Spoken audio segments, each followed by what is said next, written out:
every crying.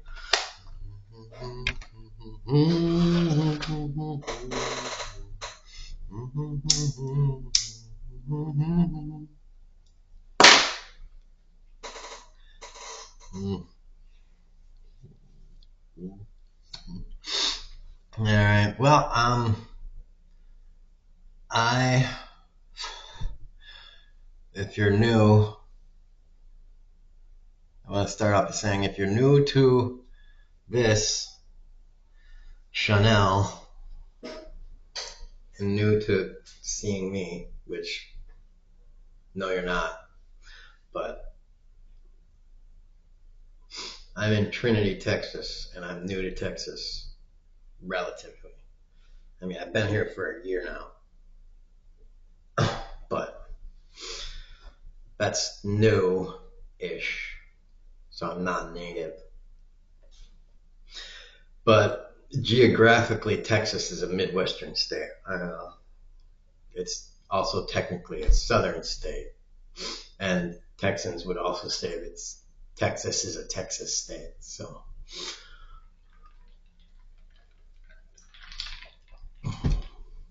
Texas kind of, I don't know, to me, Texas kind of does have a Midwestern feel to it in a lot of ways.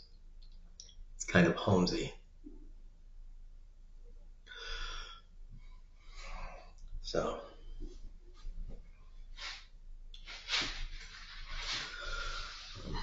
Arkansas kind of felt that way too.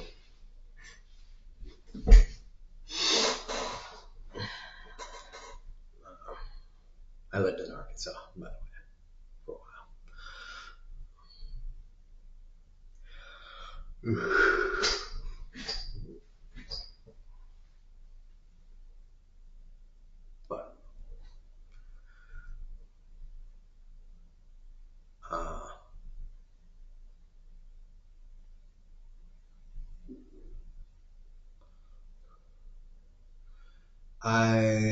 But I get the feeling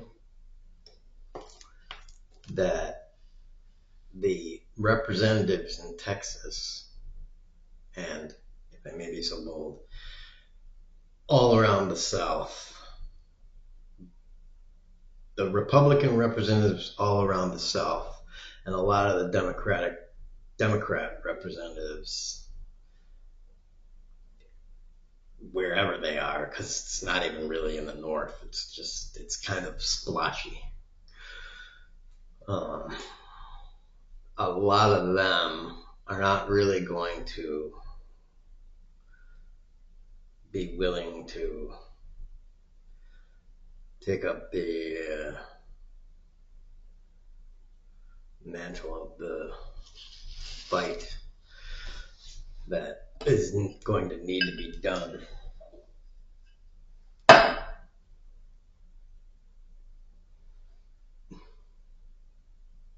In a little less than 1 year. So somebody new in each state is probably going to need to run. It's probably going to need a primary a lot of these Democrats. And a Democrat or independent is probably going to have to out-campaign the Republican in the Republican states. So since I'm staying here where I am for at least another year, someone's going to have to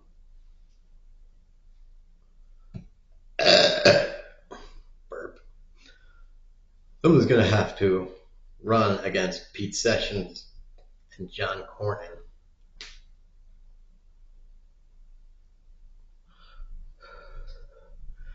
Because I have little, as of right now, I have little faith in the Democratic Party.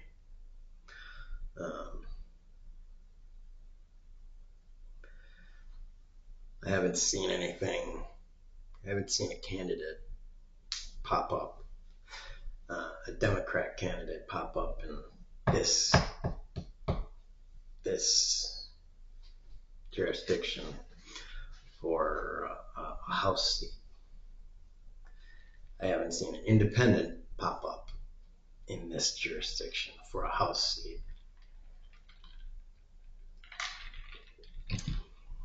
I was absent during the 4th recently. If you see the videos, you'll know why. I just recently got my new driver's license so I can vote in Texas.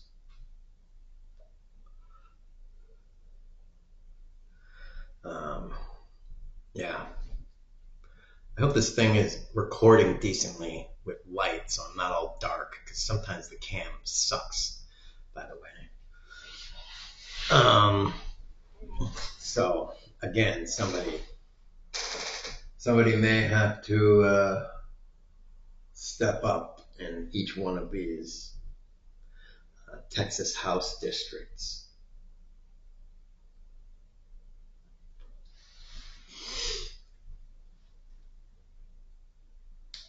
And campaign as a Democrat or an independent. Even if you're,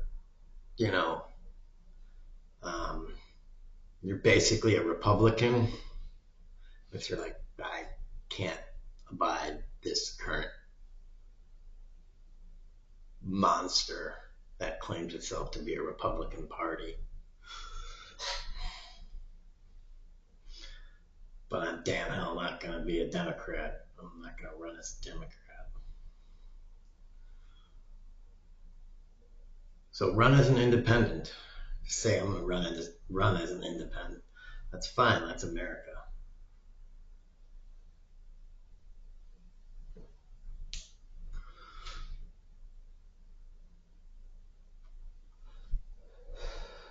We have wide access to the internet now. Do research on what you have to do to gather signatures or whatever, and run as an independent. I don't like Republicans, but if you're going to try and run as an independent and a Republican, you're probably going to have to fight the status quo Republican Party, which means they're going to throw millions of dollars against you, and then you're probably going to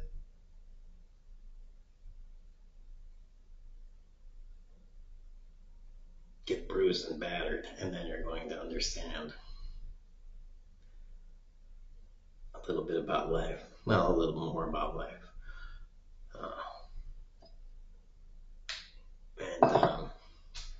Yeah.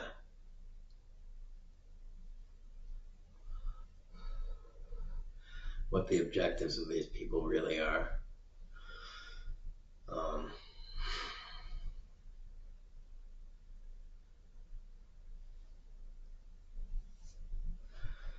Because it's not free market and it's not free speech. It's captive markets and captive speech.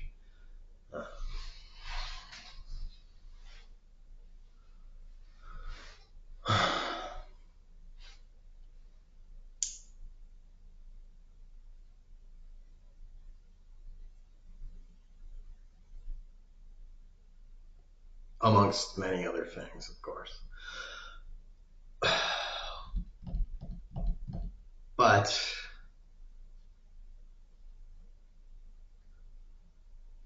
maybe you'll have my vote. I mean, just be as plain as possible, I guess.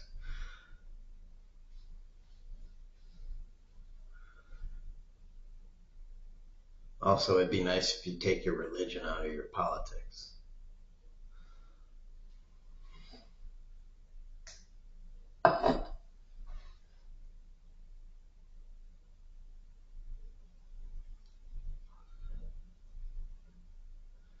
You can keep your religion in your personal life. That's fine. But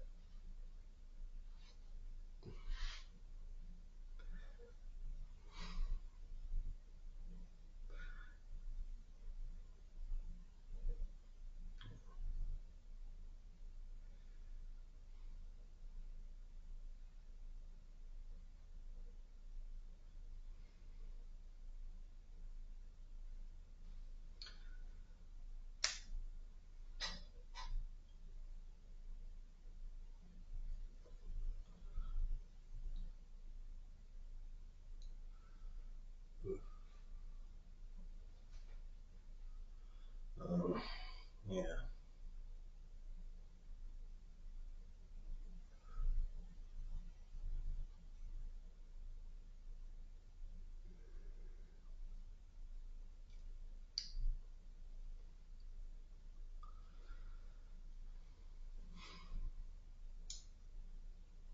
I don't know. I there's a lot of pause here. I'm trying to think. I was just, I'm just thinking. I don't know. I get the feeling that the two guys that I would be voting for are just, I don't want to vote for them.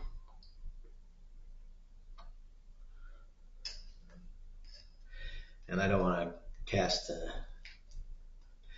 I don't want to register an against vote either. I would prefer the vote to vote for something in my midterm elections, and to vote for somebody that I really think is going to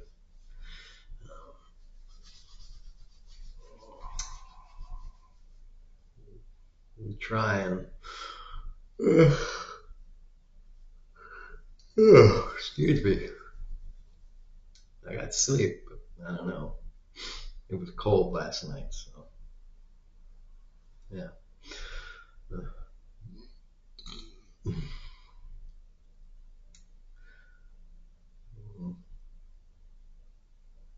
Vote for someone that's going to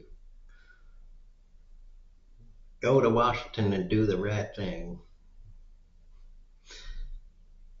Go to the federal government. And my main concern is, my primary first concern is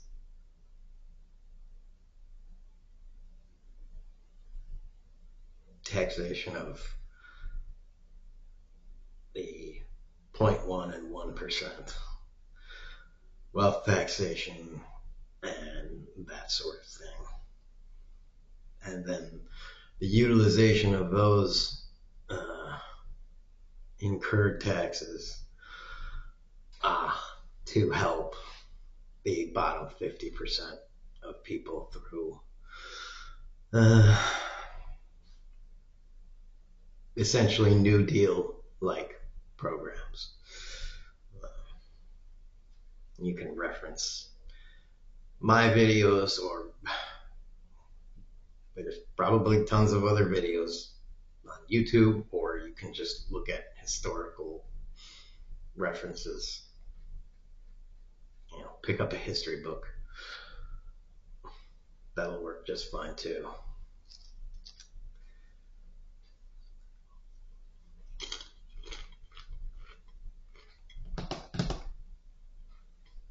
Whatever.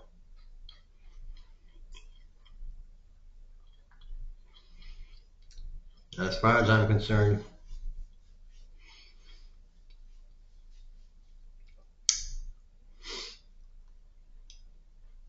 not all the money needs to go to Texas.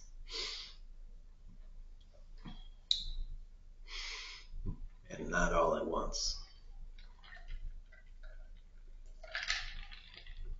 Because it's America. It's an interconnected national economy. And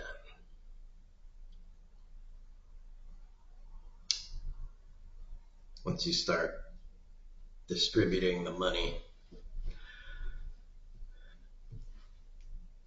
to the states, after 5 years, it'll start flowing through all the other states, and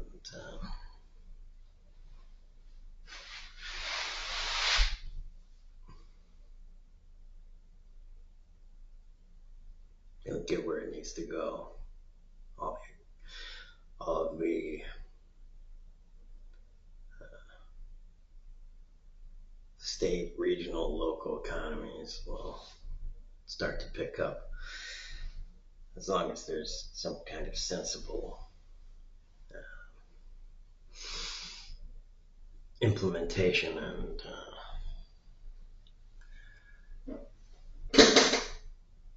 assessment of how to do it.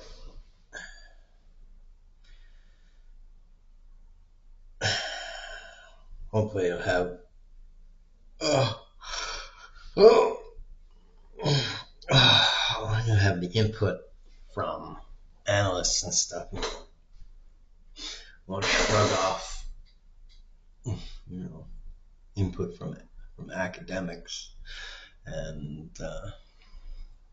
whatnot, just because they're academics. Where to put the money, because you need input from academics and laymen, as well as a few business people.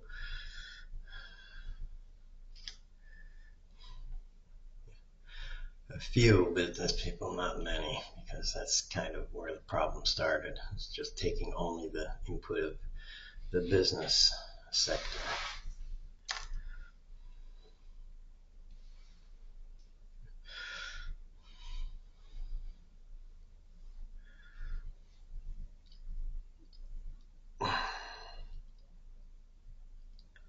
They say we need to break up all the companies, but I'm not entirely, at this point, I'm not entirely sure that's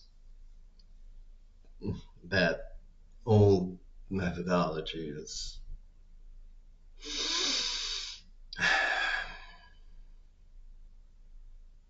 the way to go. Breaking it up is,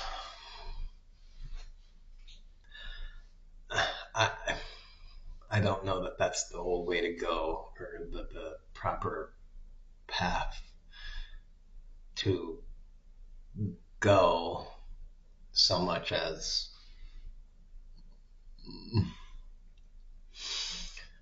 going in and maybe through regulatory means enforcing how, let's say, the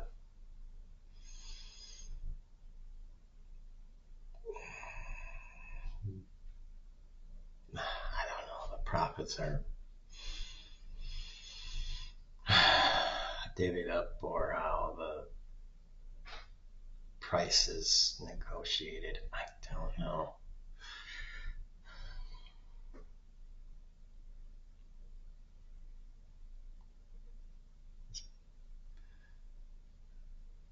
Because, some of the farmers say, oh, we need competition through different companies. Only with competition can you get better prices, but maybe that works.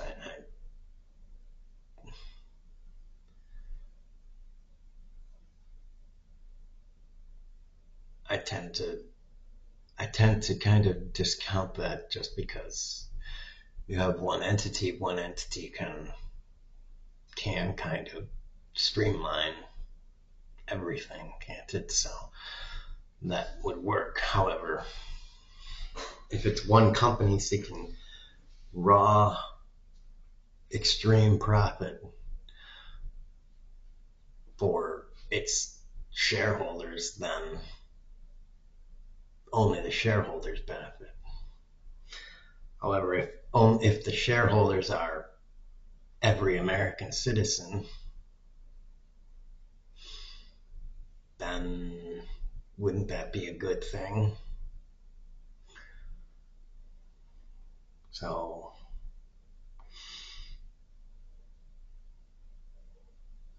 yeah, maybe I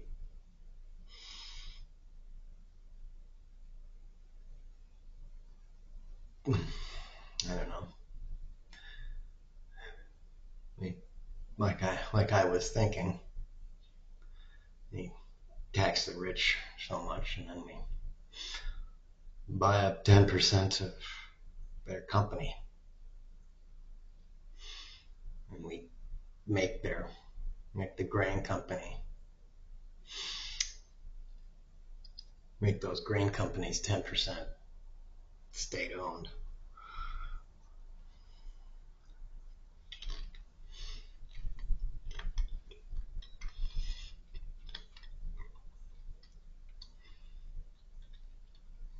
We have the analysts look at what could be the pros and cons of, the downstream effects of doing something like that.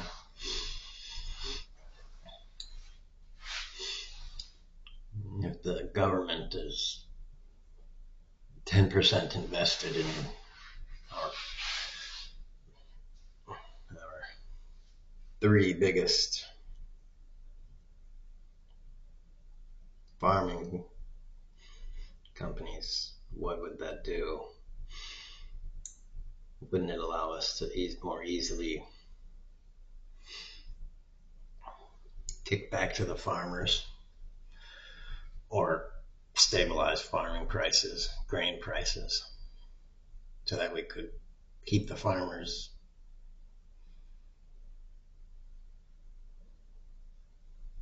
stabilized, even allow the farmers to set aside a portion of their land to use for other crops. Ooh, that was a good fart.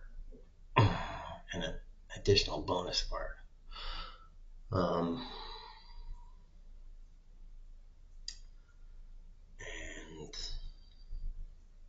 yeah.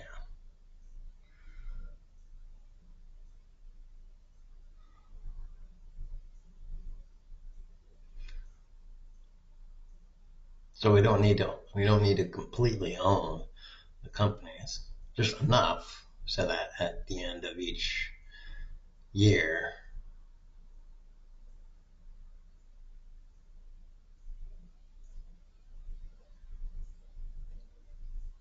America gets a dividend from the grain company's profits, from the stock dividend.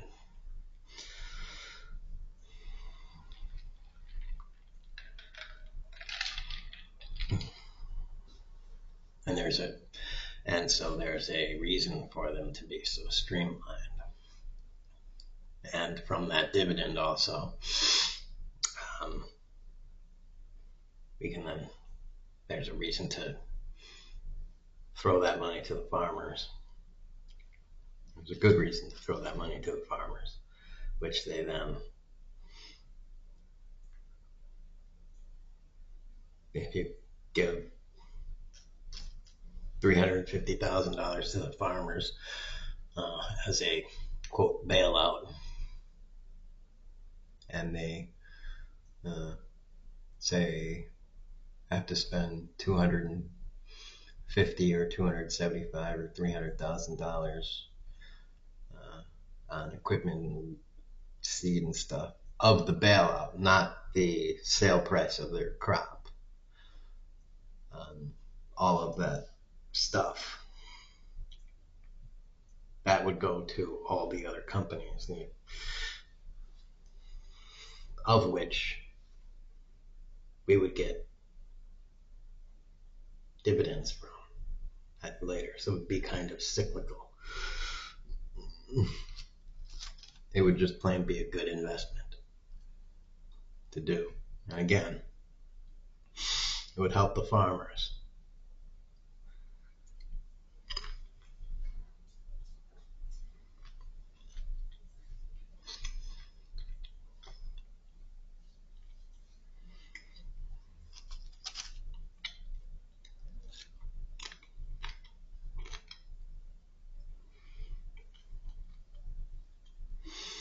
I think that might also help the farmers.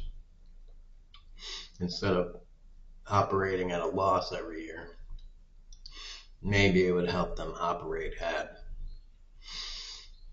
a slight profit instead of operating at a loss.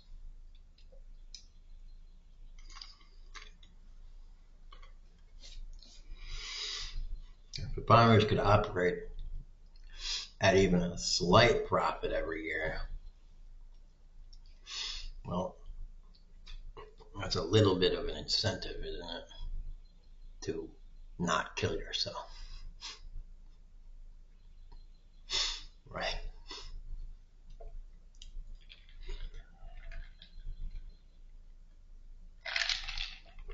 And if the state is essentially propping up your stock price, how is that bad? China does it. How is that bad for the state to prop up your stock price? It's essentially guaranteeing your company's existing.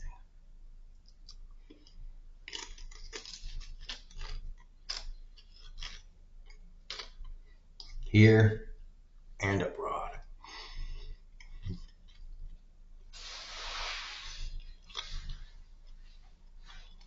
Not only existing, but going to expand. I don't see how this is anything but more of a win for your company. And it's not just grain companies too, it's farm equipment manufacturing. I don't get why people are so against state ownership of the corporations.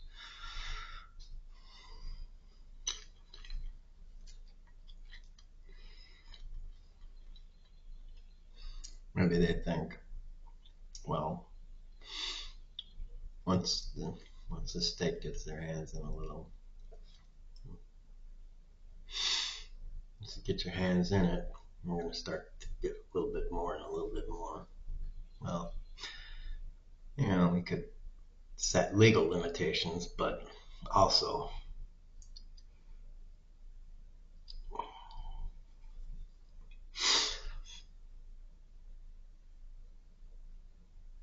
we just want to own it. We don't want to be bothered as the state. We just want to own it. We don't want to be bothered with the day-to-day management of it. We want to be like regular shareholders. We just want to own it. We don't want to be bothered. We want to own some and collect money. That's it. You don't want to manage it. You can manage it.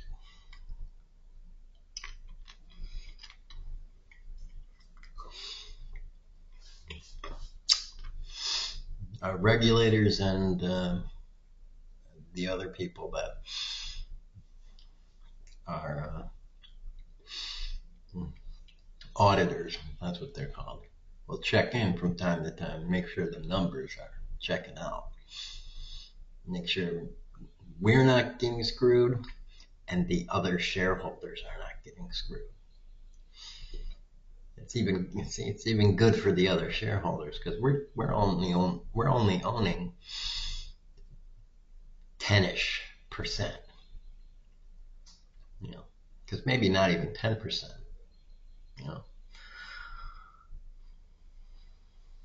maybe it's only like 5%.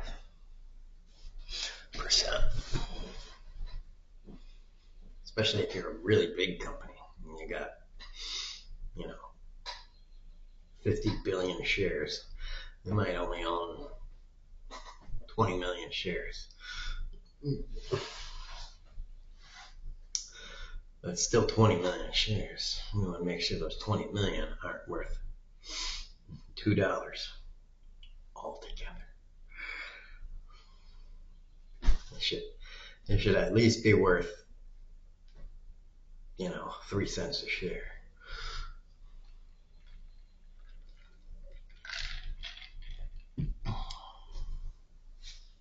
At least. And honestly, ideally, they should be worth like 50 cents a share to 350 cents a share. So we're going to send the auditors in to make sure your company is doing what it's claiming to do.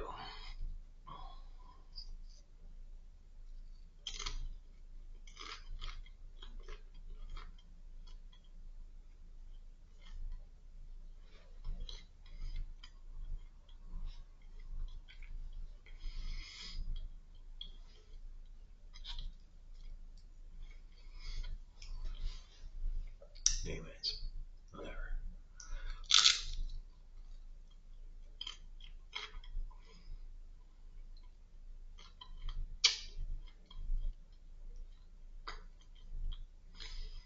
I don't know how much, if at all, the country is doing that. America is doing that already. But we should be doing that. Our nation should be owning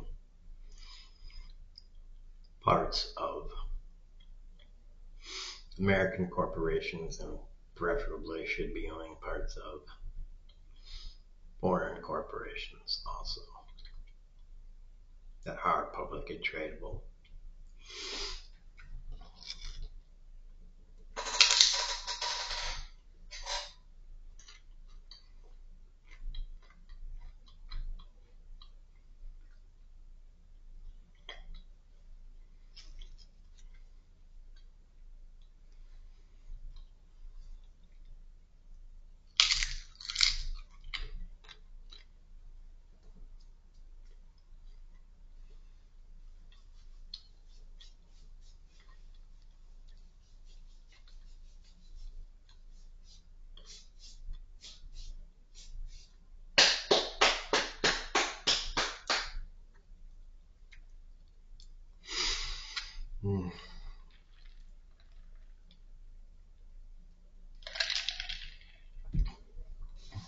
And privately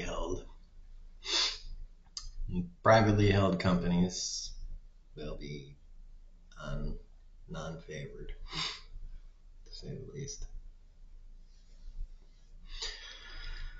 So there you go. Anyways, I don't know. These are all ideas to be looked at, considered as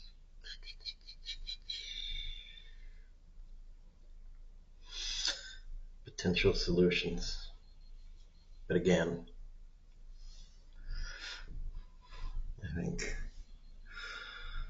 I don't know how old John Cornyn and Pete Sessions are, but I think Pete Sessions is over 70 years old. So, that's over 65.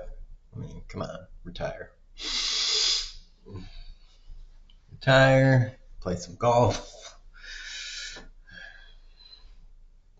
do some consulting. You don't need to do civil service anymore.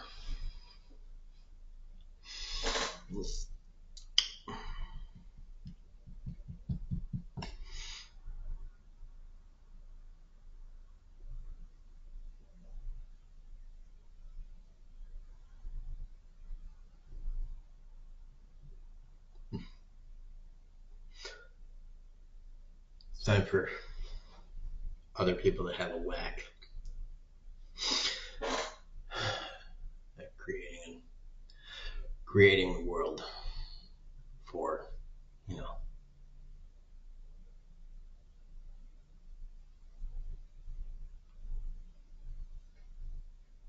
a place that they're going to live in.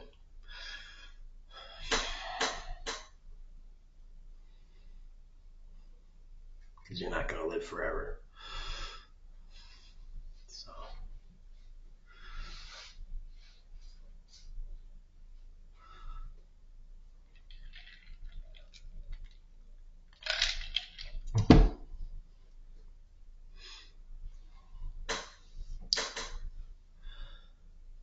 someone should go against him. I think it's about time for all of his, especially the 65 plus, to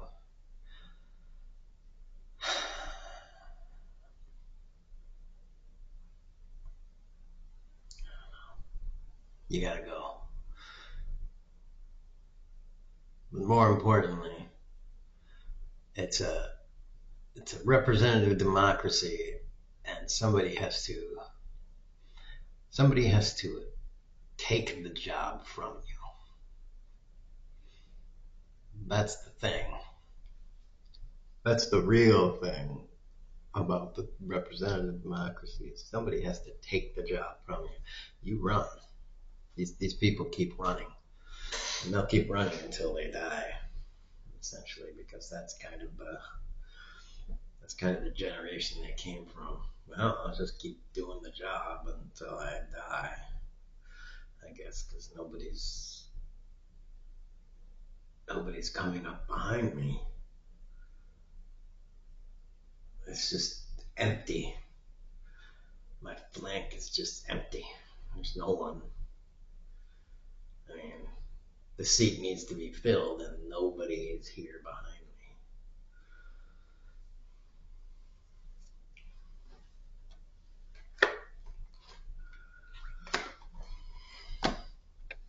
That's really sad.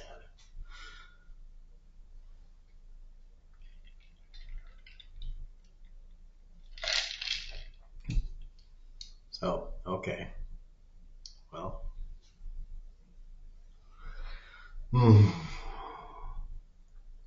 Running as an independent is hard. I think you have to, I think in a lot of places, and I mean, I looked it up briefly. I think you need like at least 5,000 signatures to run as an independent. To do a Democrat or Republican, you can be nominated, but an independent, you need like signatures and stuff. It's like they make you go through hoops. I think in Texas, in a lot of places, in a lot of states, like they make you like there's a whole bunch of like proving ground tests, which is kind of unfair. And you have to register, which probably costs a fee, which probably if you're a Democrat or Republican, the party probably pays that fee. So that's probably not saying anything.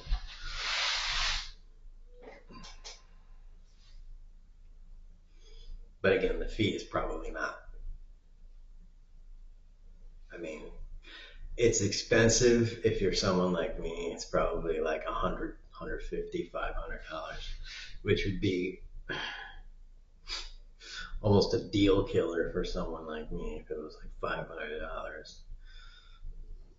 I'd be like, where the hell am I going to get that money? I guess if I could get 5,000 signatures, I could probably get $500. Like, everybody give me 50 cents. Then I could probably get $500. I think I could get 500 people to give me $1 if I could get 5,000 signatures. $1. Maybe you got to spare $1 in this economy. $1. I know it's a shitty economy and stuff. I just bought a pound and a half of ground beef, and I brought it up to me. It was like $10.50. I don't need 3 pounds of ground beef. And I looked at it and I'm like, a pound and a half, $10.50. It's been a month since I bought ground beef. How the fuck did it go up this much?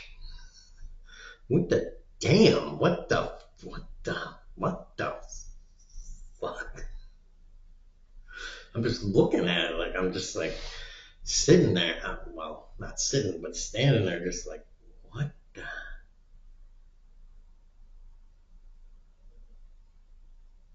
Just like stunned. I think it was $10.46. So it's the $10.50. I'm just like, what? And that was normally the price for like 2.5 pounds, maybe 3. I was just like, what? $10.50. What? Like a month ago. Not normally. Normally, like a year and a half, 2 years ago, normally the price for like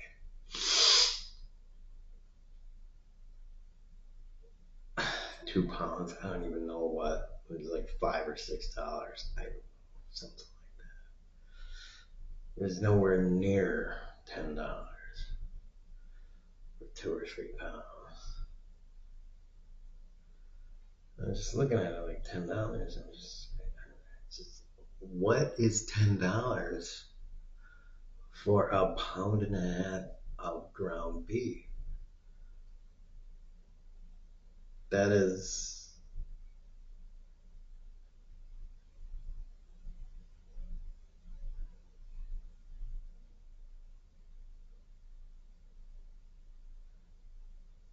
how is that?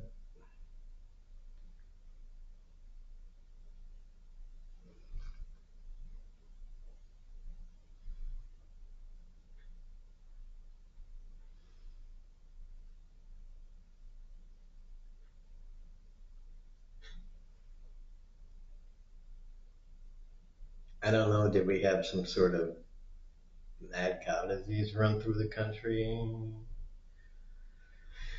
I don't know what caused that kind of thing to happen. But yeah, nobody's like inflation and stuff.